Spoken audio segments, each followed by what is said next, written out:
ಹೆಣ್ಣು ಎಂದರೆ ಮುಟ್ಟಾದರೆ ಮುಟ್ಟಿಸಿಕೊಳ್ಳದ ಈ ಜನ ತಮ್ಮ ಹುಟ್ಟಿನ ಮೂಲವನ್ನೇ ಮರೆತಿಹರು.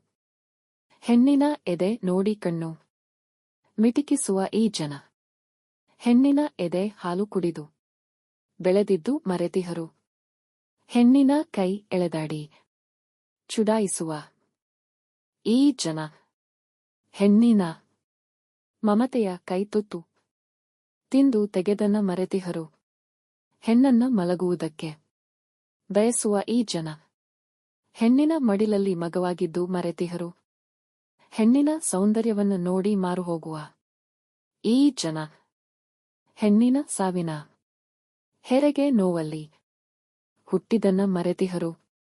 ಹೆಣ್ಣನ್ನ ಮದುವೆಯಾದ ಮೇಲೆ ದಾಸಿಯನ್ನಾಗಿ ಮಾಡುವ ಈ ಜನ ಹೆಣ್ಣಿನ ತ್ಯಾಗದಾನದ ತನ್ನ ತಾಯಿಯ ಜೀವನವನ್ನೇ ಮರೆತಿಹರು. ಹೆಣ್ಣಿನ ಸುಖ ಸಂಸಾರದ ಕಣ್ಣು ಎನ್ನುವ ಈ ಜನ ಹೆಣ್ಣಿನ ಮಾನಸಿಕ ದೈಹಿಕ ಸಮಸ್ಯೆಗಳನ್ನೇ ಮರೆತಿಹರು.